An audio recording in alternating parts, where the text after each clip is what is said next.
The bridge of the Korthani battlecruiser Eternal Dominance hummed with nervous energy as Captain Vextar studied the tactical display before him. 3 red dots blinked ominously on the screen, representing the human vessels that had just dropped out of hyperspace at the edge of the Zarion system. His 4 hearts beat irregularly as he watched the scanners struggle to get proper readings on the strange ships. "Captain," his tactical officer Zephyron called out, his voice barely containing his fear. "The human vessels are not responding to our hails. They're maintaining their position near the hyperspace exit point." Vextar's scaled hands gripped the command chair tighter than usual. Like every military commander across 3 galaxies, he had heard the stories about human ships, stories that seemed too incredible to believe, yet came from too many reliable sources to dismiss. The humans had appeared in known space only 50 cycles ago, but in that short time, they had somehow earned a reputation that made even the mighty Korthani Empire think twice before engaging them. "What's their configuration?" Vextar asked, though he dreaded the answer. "Sir, our scanners are having difficulty penetrating their hull composition. What we can detect shows 3 vessels.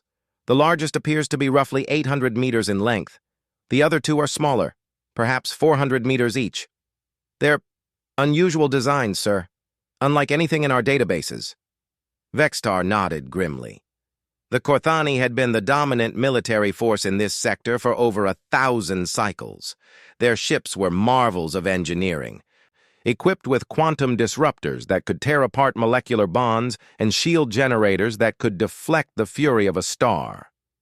Yet something about those 3 dots on his screen filled him with a primal dread he hadn't felt since his first battle as a young officer. The communication station suddenly crackled to life with an incoming transmission. The image that appeared on the main screen made several bridge officers step backward involuntarily. A human face stared back at them, pale skin marked with strange pigmentation around the eyes, and those unsettling, forward-facing predator eyes that seemed to look right through them. "This is Commander Sarah Chen of the Earth Federation vessel Indomitable," the human said in perfectly translated Galactic Standard. "You are in violation of the Kepler Accords by bringing military vessels into neutral space. Withdraw immediately or face the consequences." Vextar felt his pride flare. The Korthani Empire bowed to no one, especially not to some upstart species that had barely learned to leave their home system. He activated the reply channel, drawing himself to his full imposing height. "Human, this is Captain Vexitar of the Imperial Korthani Navy. You are addressing a vessel of the Empire. We go where we please, when we please. Your pathetic little ships would be wise to retreat before we demonstrate why the Korthani have ruled this sector for millennia." The human's expression didn't change. No fear, no anger, nothing that Vexitar could read. It was like staring into the void of space itself. "Captain Vexitar," Commander Chen replied calmly. "You have 30 seconds to begin withdrawal procedures. This is your only warning." The transmission ended abruptly, leaving the Korthani bridge in stunned silence. Several officers looked between their captain and the tactical display, unsure of what to make of the humans' casual dismissal of their empire's might. "Sir," the tactical officer called out urgently, "the human ships are powering up their weapon systems." "Impossible," Vextar snarled. "Our intelligence reports indicate human technology is decades behind our own. Ready all weapon banks and bring us about. We'll show these mammals what real firepower looks like." As the Eternal Dominance began its turn toward the human vessels, something strange began happening on the tactical display. The 3 human ships seemed to shimmer, their energy signatures fluctuating in patterns that made no sense to Korthani sensors. "Captain, I'm reading massive energy spikes from the human vessels. Their power output is... Sir, this can't be right. My instruments are showing energy levels that should be impossible for ships of their size." Vextar was about to respond when every alarm on the bridge began screaming simultaneously. The massive battlecruiser shuddered as if struck by an invisible force, throwing several crew members to the deck. "Report!" Vexitar roared, pulling himself back into his command chair. "Sir, we've lost main power to decks 7 through 15. Our primary shield generators are offline. I'm showing massive systems failures throughout the ship, but sir, the humans haven't fired a single shot." The view screen flickered back to life, showing the human ships still holding their original position. They appeared completely unchanged, yet somehow the pride of the Korthani fleet was crippled and drifting. "How is this possible?" Vexitar whispered, more to himself than to his crew. His communications officer looked up from his station with wide, frightened eyes. "Sir, I'm receiving a transmission from the human vessel. It's not using any communication method we recognize. The message is appearing directly in our computer systems." "Put it through," Vexitar commanded, though every instinct told him he was about to hear something that would haunt his dreams. The voice of Commander Chen filled the bridge, but this time it seemed to come from everywhere at once, as if the ship itself were speaking. "Captain Vexitar, your weapons and propulsion systems have been temporarily disabled as a demonstration of our capabilities. Your crew is unharmed, and your life support systems remain fully functional. This was accomplished through methods your species would not understand, using technologies developed through human innovation and ingenuity." Vexitar felt his world crumbling around him. The Korthani Empire's greatest battlecruiser, equipped with weapons that could crack planets and shields that had never been breached, had been rendered helpless without a single shot being fired. Your ship's databases now contain detailed information about human technological capabilities and our policies regarding aggressive actions in neutral space. Review this information carefully. Your systems will be restored in 1 hour, giving you time to study what you have learned and make an informed decision about your next course of action. The transmission paused, and when Commander Chen's voice returned, there was something in her tone that made Vexitar's blood run cold. "Captain, I want you to understand something very clearly. What has happened to your ship today represents less than 1% of human defensive capabilities.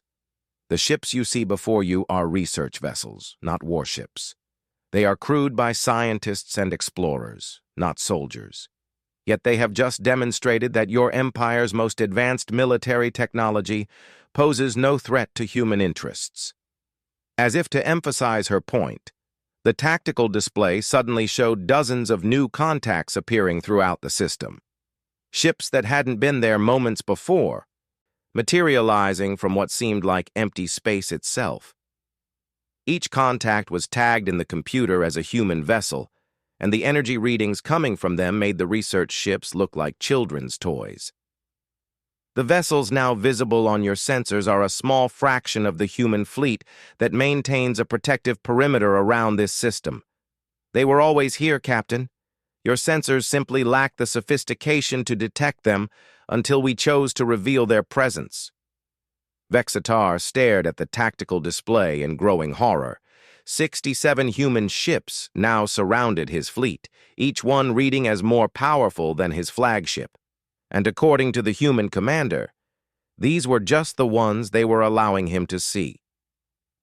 "I strongly recommend that you spend the next hour reviewing the information we have provided," Commander Chen continued. "Pay particular attention to the files regarding the Zephyrian hegemony and the Valdorian Empire. Both civilizations made the mistake of testing human resolve. Both civilizations no longer exist as military threats in this galaxy."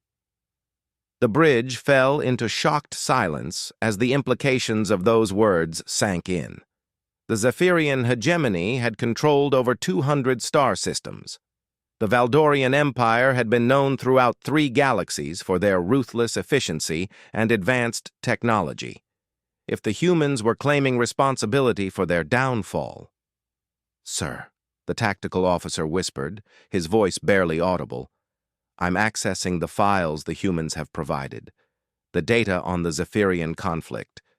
Captain, according to these records, the entire Zephyrian war fleet was destroyed in less than 6 hours. 3,000 ships gone. and the humans accomplished this with a force numbering less than 50 vessels.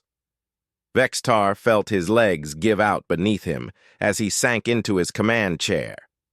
The proud Korthani Empire, masters of 3-star systems and conquerors of a dozen species, suddenly seemed very small and insignificant.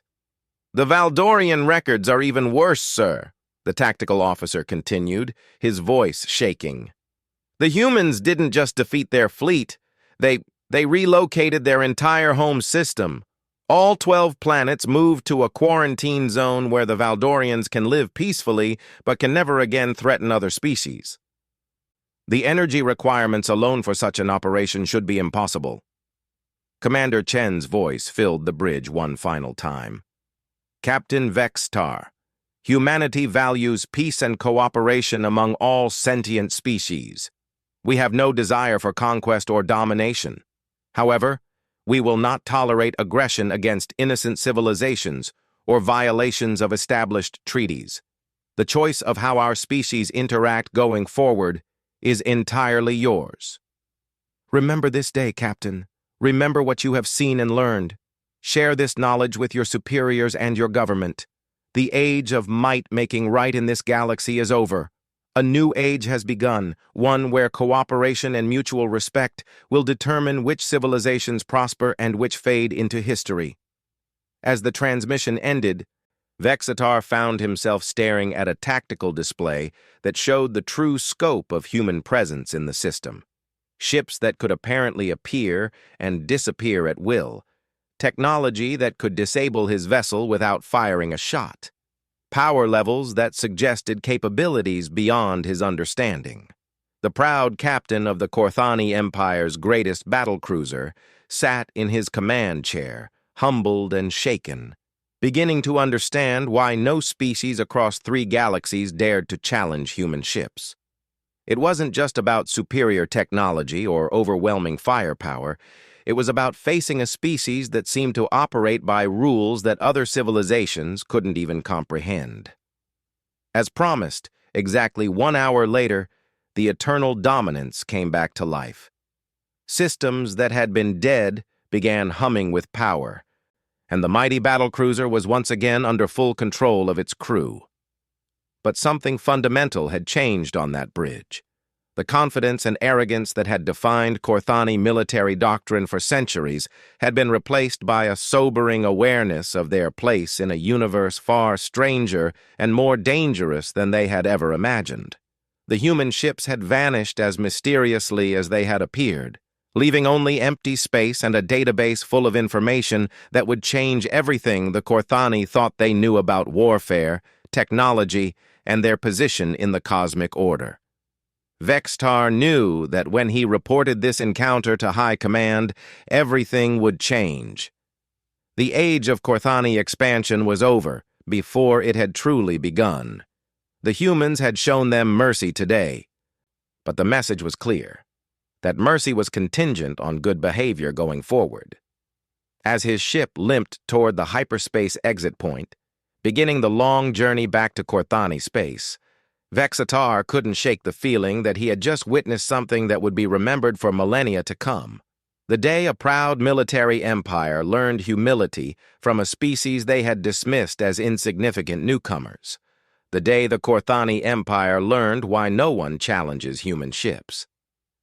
3 months after the encounter at Xerion, Admiral Thekmor of the Syndicate War Council stood before the largest gathering of military leaders the galaxy had seen in over 500 cycles. Representatives from 12 major powers and dozens of smaller civilizations filled the massive amphitheater on Nexus Prime, their various forms creating a spectacular display of biological diversity. Yet despite their differences, every being present shared the same expression of concerned uncertainty. The holographic display at the center of the amphitheater showed tactical data that should have been impossible. Ship movements that defied known laws of physics. Energy signatures that suggested power sources beyond current understanding. Battle reports that read more like fantasy than military intelligence. "Honored colleagues," Admiral Thekmor began, his voice carrying across the vast chamber through translation matrices. "We are gathered here today to discuss a threat unlike any our civilizations have faced before. The humans have emerged from their small corner of space and are fundamentally changing the balance of power across 3 galaxies." A ripple of unease passed through the assembled representatives. The Nexari delegation, known for their advanced gravitational manipulation technology, shifted nervously in their crystalline forms. Even the Dominion of Brass, whose mechanical bodies were incapable of fear, seemed to radiate an unusual tension. The Korthani incident was not isolated, Admiral Thekmore continued, activating a series of holographic files that floated above the assembly. "In the past 3 months, we have documented 17 separate encounters between human vessels and military forces from various civilizations. In every single case, the human ships demonstrated capabilities that our best scientists insist are theoretically impossible." Fleet Commander Zixandra of the Hegemony of Worlds raised one of her 4 arms. "Admiral Thekmore, with respect, perhaps we are overreacting to what amounts to advanced technology. Many civilizations have developed capabilities that seemed impossible to their contemporaries. Surely these humans are simply more advanced than initial intelligence suggested." The Admiral's expression remained grim as he activated another series of files. "Commander Zixandra, I wish it were that simple. Allow me to share what we have learned from our intelligence networks and the surviving records of civilizations that have already encountered human military forces." The amphitheater fell silent as the first set of data appeared in the air above them. It showed the Zephyrian hegemony at the height of their power, controlling over 200 star systems with a military force that had never known defeat. The Zephyrian hegemony was the dominant military power in the outer spiral for over 800 cycles, Admiral Thekmore explained. Their fleet consisted of nearly 3,000 vessels, including dreadnoughts capable of destroying entire planets. Their technology was considered state-of-the-art, and their military doctrine had been refined through centuries of successful conquest. A new image appeared, showing the aftermath of what the records called the Zephyrian pacification. Where once mighty fleets had patrolled vast territories, only empty space remained. According to the few surviving records, first contact between humans and the Zephyrian hegemony occurred when a Zephyrian exploration fleet encountered human research vessels in what the Zephyrians considered their territory. The Zephyrian commander demanded that the humans submit to hegemony authority and provide detailed information about their technology and capabilities. Admiral Thekmore paused, allowing the weight of his words to sink in. The human response was to politely decline and suggest a peaceful dialogue to resolve any territorial disputes. The Zephyrian commander interpreted this as weakness and ordered his fleet to disable the human ships and capture their crews for interrogation. The holographic display showed what happened next, based on reconstructed data from Zephyrian emergency transmissions. The human research vessels, outnumbered 50 to 1, simply disappeared from Zephyrian sensors. Then, over the next 6 hours, every single Zephyrian military installation in the system was systematically disabled. The Zephyrian fleet was not destroyed, Admiral Thekmore clarified. It was relocated. Every ship, every space station, every military asset was moved to an uninhabited system on the far edge of their territory. The crews were unharmed, but their weapons and propulsion systems had been permanently modified to prevent them from leaving their new location. A collective shudder passed through the assembly. The technical requirements for such an operation were staggering. Moving entire fleets across interstellar distances without destroying them required capabilities that bordered on the godlike. But that was not the end of the Zephyrian encounter, the Admiral continued. When the Hegemony High Command learned what had happened to their exploration fleet, they assembled the largest military force in their history. 3,000 ships, including their most advanced dreadnoughts, were dispatched to what they called the human problem. The next set of images showed the complete destruction of Zephyrian military power. not through overwhelming firepower or superior numbers, but through something far more unsettling. The human response to this massive fleet was a single vessel. According to the last transmission from the Zephyrian fleet commander, this ship appeared to be nothing more than a standard exploration craft, crewed by perhaps 50 humans. It made no aggressive moves, issued no threats, simply positioned itself between the Zephyrian fleet and human space. Admiral Thekmore's voice became quieter, forcing the assembly to strain to hear his next words. What happened next defies every principle of warfare and physics we understand. The human ship began broadcasting what they called a pacification field. Any Zephyrian vessel that entered this field found its crew overcome by an irresistible compulsion to cease all aggressive actions and return home immediately. This field expanded outward from the human ship at faster-than-light speeds, eventually encompassing the entire Zephyrian fleet. Within minutes, 3,000 of the most advanced warships in the galaxy were turning around and heading back to Zephyrian space, their crews convinced that peaceful coexistence was not just preferable, but the only logical course of action. The silence in the amphitheater was absolute. Representatives who had never agreed on anything found themselves united in their shock and growing fear. The field didn't just affect the fleet, Admiral Thekmore continued relentlessly.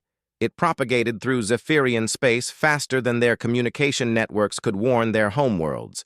Within days, the entire Zephyrian hegemony had undergone what human records describe as a philosophical restructuring. 8 centuries of militaristic expansion were abandoned overnight. The hegemony's entire fleet was voluntarily converted into research and exploration vessels. Their weapons were dismantled and their resources redirected toward scientific advancement and humanitarian aid. Commander Zixandra's voice was barely a whisper. "You're describing mind control on a galactic scale. That's not technology. That's something else entirely." "Which brings us to the Valdorian Empire," Admiral Thekmore said grimly, activating a new set of files. The Valdorians had monitored the Zephyrian situation and developed what they believed were countermeasures against human capabilities. They spent 2 years preparing for a confrontation, developing new shield technologies and what they called consciousness barriers designed to protect their crews from human influence. The holographic display showed the Valdorian Empire at its peak, controlling nearly 500 star systems across 2 galaxies. Their technology was different from the Zephyrians, based on dimensional manipulation and reality distortion fields that allowed them to exist partially outside normal space-time. The Valdorians believed their unique relationship with dimensional physics would make them immune to whatever the humans had done to the Zephyrians. They were confident that their ships, existing partially in folded space, could not be affected by any field or force that operated in normal reality. They were wrong. The next image showed something that made several representatives gasp in disbelief. The 12 planets of the Valdorian home system, complete with their populations and infrastructure, sitting in an entirely different region of space. The humans didn't destroy the Valdorian Empire, Admiral Thekmore explained. They relocated it, the entire home system, including 2 billion Valdorians and their complete industrial infrastructure, was moved to a quarantine zone in unexplored space. The operation was completed in less than 4 hours, with no loss of life and minimal disruption to Valdorian daily life. But here's what makes this truly terrifying, the Admiral continued. According to Valdorian records that we've managed to obtain, the humans didn't just move their physical location. They created a pocket dimension around the Valdorian system, effectively removing it from normal space-time. The Valdorians can observe the outside universe, but they cannot leave their new location or communicate with anyone outside their pocket dimension. The humans left them a single message, delivered directly into the consciousness of every Valdorian simultaneously. You have been granted the peace you were seeking through conquest. Enjoy your permanent isolation from the conflicts of the galaxy. When your species has learned to value cooperation over domination, contact us, and we will discuss your return to normal space. The amphitheater erupted in worried murmurs and heated discussions. Representatives who had spent their entire careers planning military campaigns found themselves confronting the possibility that warfare itself might be obsolete in the face of human capabilities. Fleet Commander Yex Tali of the Crimson Dominion stood slowly, his massive form towering over the other representatives. "Admiral, what you describe is impossible. No species possesses such capabilities." "There must be some other explanation." Admiral Techmore nodded gravely. "Commander Yexatali, I understand your skepticism. I shared it until I reviewed the complete intelligence files. What I haven't yet shared with this assembly are the records from the Nexari Confederacy's encounter with human vessels." The Nexari delegation suddenly went very still, their crystalline bodies flickering with nervous energy. 3 weeks ago, a Nexari research fleet was conducting gravitational experiments in the Epsilon Void. They detected what appeared to be spatial anomalies and moved to investigate.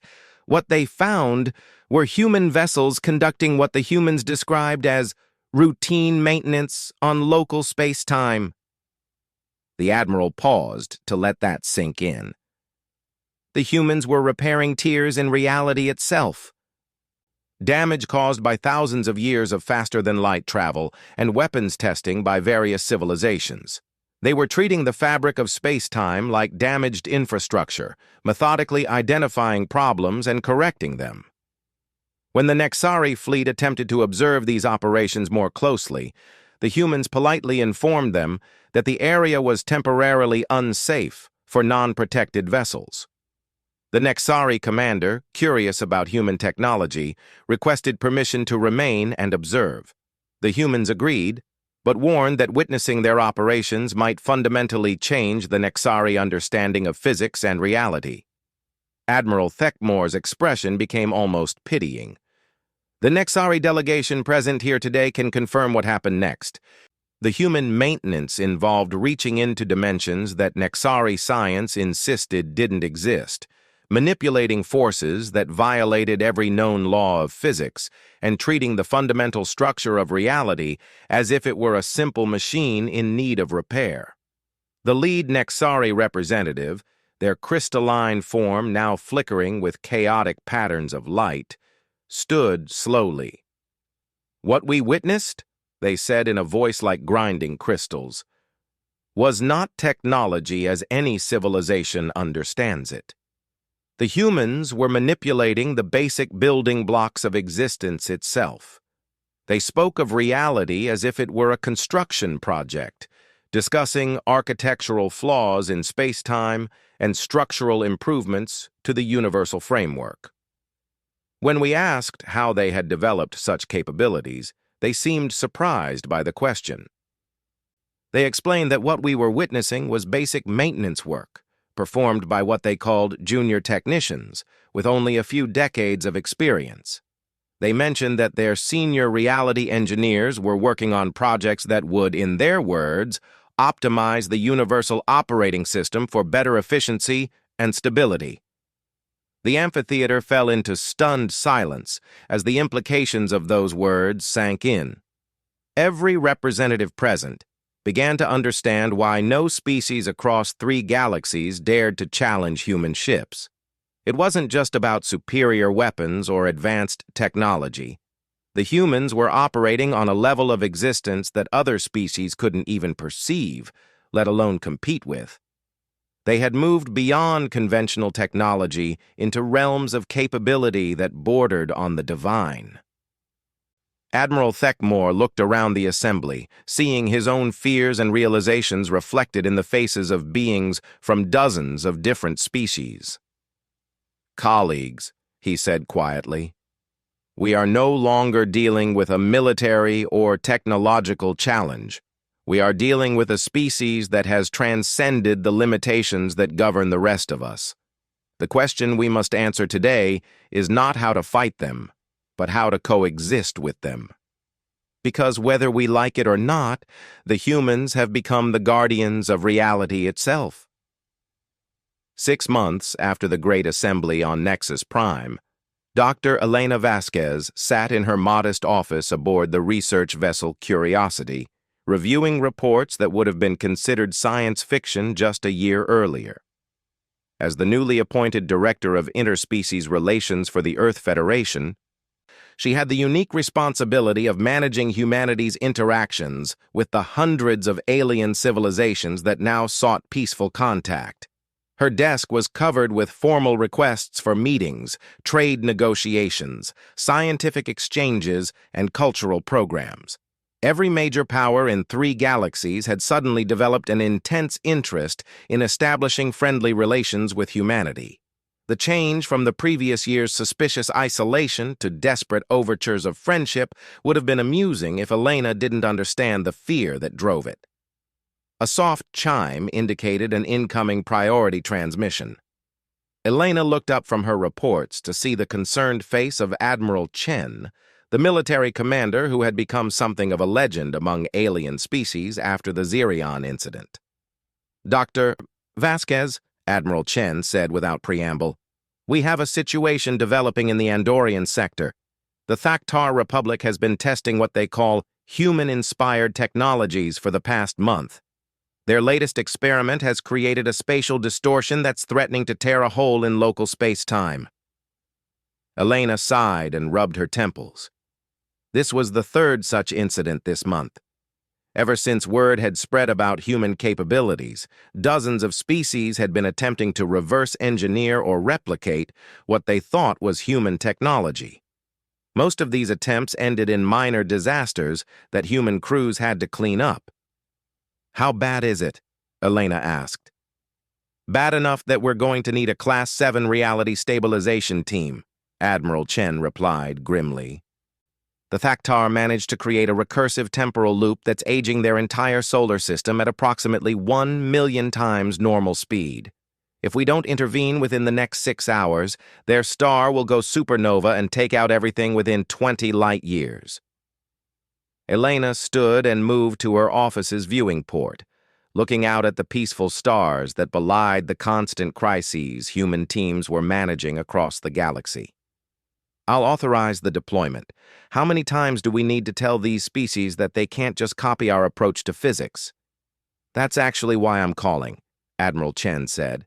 "The Thaktar incident has convinced the Galactic Security Council that they need to understand human capabilities better. They're requesting a formal demonstration of our technologies, including a full explanation of how we developed them. Ambassador Krell Tax from the Council is en route to your location and should arrive within the hour." Elena felt a familiar weight settle on her shoulders. These requests came regularly now, and they were always difficult to handle. How do you explain to species who think in terms of conventional technology that humanity had taken a completely different approach to understanding the universe? "I'll handle it," Elena said finally. "But Admiral, we're going to need to have a serious discussion about establishing formal protocols for these demonstrations. We can't keep responding to crisis after crisis without addressing the underlying problem." "What underlying problem?" Admiral Chen asked, though her expression suggested she already knew the answer. "The fact that every alien species in the galaxy thinks we're using some kind of super-advanced technology when the truth is far more complicated than that." An hour later, Elena stood in the Curiosity's main conference room, facing Ambassador Krell Tax of the Galactic Security Council. The ambassador was an impressive figure, standing nearly 3 meters tall with the characteristic blue-green skin and multiple arms of the hegemony species. His formal diplomatic robes couldn't quite hide the tension in his posture. "Dr. Vasquez," Ambassador Krell Tax began in carefully modulated galactic standard, "the Council has asked me to request a formal demonstration of human technological capabilities. The recent incidents involving species attempting to replicate your achievements have created significant instability across multiple sectors. We need to understand what we're dealing with." Elena gestured for the ambassador to take a seat at the conference table, though she knew this conversation would be unlike any diplomatic exchange in galactic history. Ambassador, before we begin, I need you to understand something important. What other species call human technology isn't really technology in the way your civilizations understand the term. We didn't invent machines or devices that manipulate reality. We discovered something much more fundamental. Ambassador Kreltax leaned forward, his multiple arms folding in a gesture of intense attention. Please explain. Elena activated a holographic display that showed a simplified model of atomic structure. Every species in the galaxy began their technological development by observing the universe and creating tools to manipulate what they observed. You built machines to harness energy, weapons to focus force, computers to process information.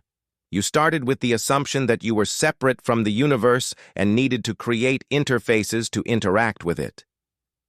The hologram shifted to show the development of various alien technologies over thousands of years. Humanity took a different approach. Instead of trying to build tools to manipulate the universe, we focused on understanding our relationship to it.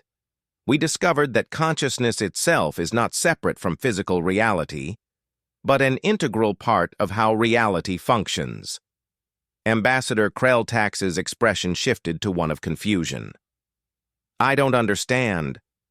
Consciousness is a biological process. How can thought patterns affect physical matter? Elena had fielded this question hundreds of times, and she still struggled to find words that could convey concepts that most species found incomprehensible.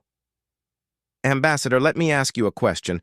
When you observe something, do you believe your observation changes what you're observing?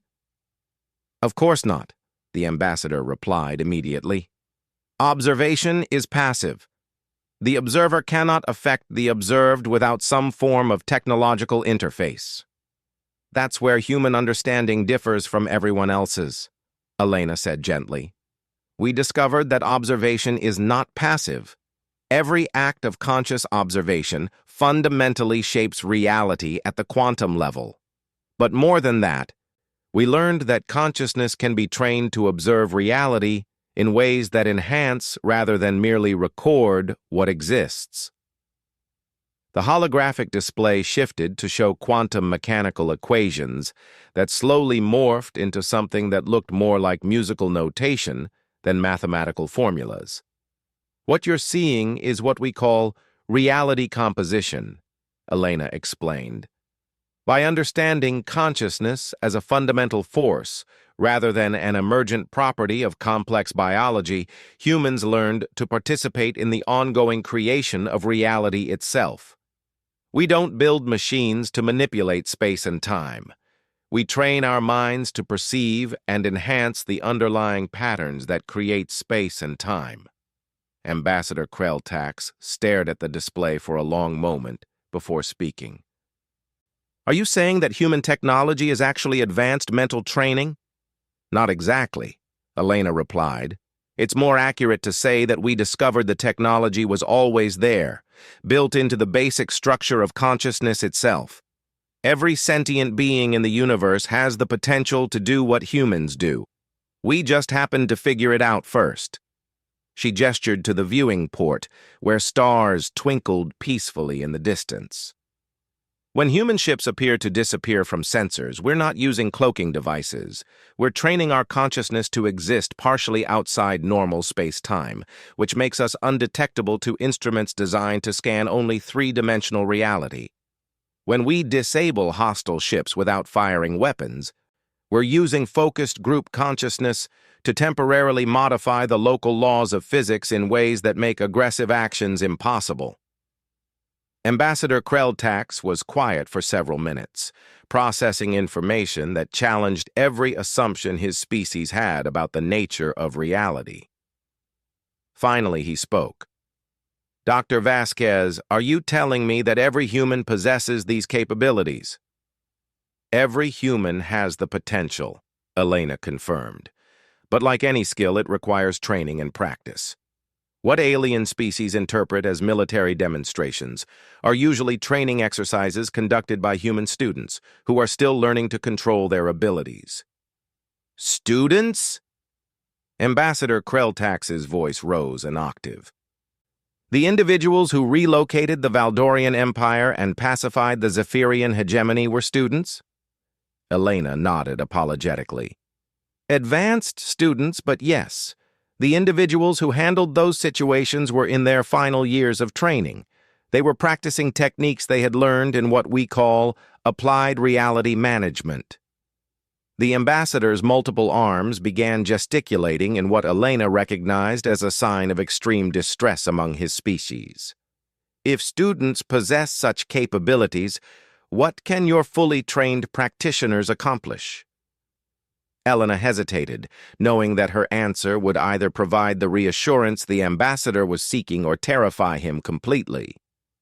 Ambassador, our fully trained practitioners don't involve themselves in local galactic politics.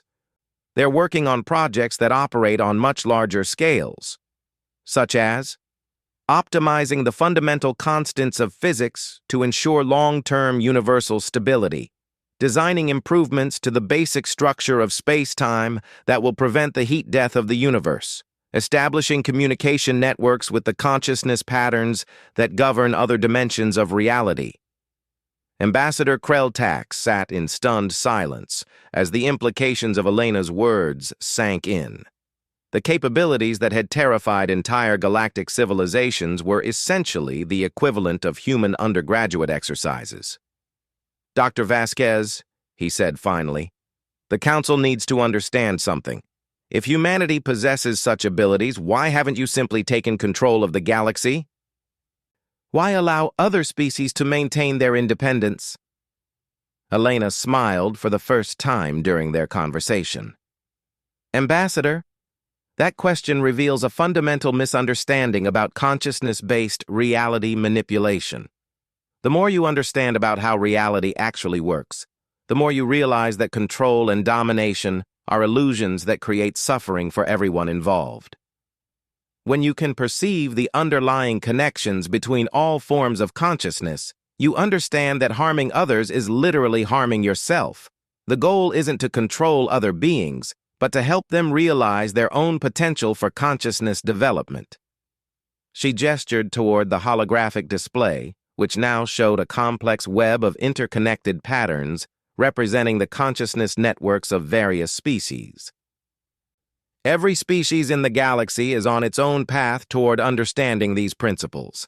Humanity happened to discover certain techniques first, but we're not the final destination. We're just further along on a journey that every conscious being is taking. Ambassador Krelltax leaned back in his chair, processing information that would require him to completely restructure his understanding of politics, technology, and the nature of existence itself. What does this mean for the future of galactic civilization? He asked. Elena considered her words carefully. It means that the age of competition for resources and territory is ending, because we're learning that consciousness can create whatever resources are needed. The age of warfare is ending, because violence becomes impossible when you truly understand the connection between all conscious beings. The age of limitation is ending, because we're discovering that the universe is far more malleable and responsive to consciousness than anyone previously imagined. But this transition will take time. Consciousness development can't be rushed or forced. Each species needs to discover these principles in their own way, at their own pace. Humanity's role is to provide guidance and support for those who are ready to learn, while protecting everyone from the disruptions that inevitably occur during periods of rapid evolutionary change. Ambassador Krelltax stood slowly, his formal diplomatic training struggling to process a conversation that had redefined everything he thought he knew about galactic politics. Dr. Vasquez, I need to ask one final question. Are you telling me that the reason no species dares challenge human ships is not because of superior weapons or technology, but because you've transcended the very concept of conflict itself? Elena nodded. That's exactly what I'm telling you, Ambassador.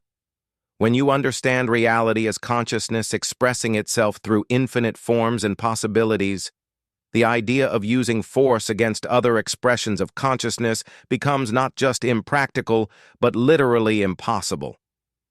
That's why no species across 3 galaxies dares challenge human ships, not because they fear our power, but because our ships represent a way of being that makes challenge irrelevant. We've moved beyond the paradigm where conflict is possible. As Ambassador Krelltax departed to deliver his report to the Galactic Security Council, Elena returned to her office and the stack of diplomatic requests waiting for her attention. Each one represented another step in the galaxy's gradual awakening to possibilities they had never imagined.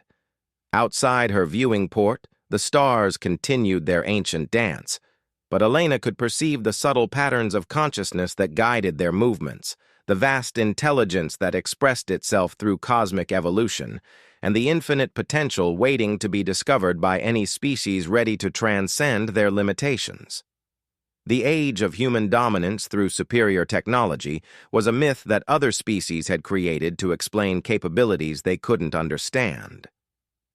The truth was far more hopeful. Humanity had simply remembered what every conscious being had always been capable of achieving. And now, slowly but inevitably, the rest of the galaxy was beginning to remember as well.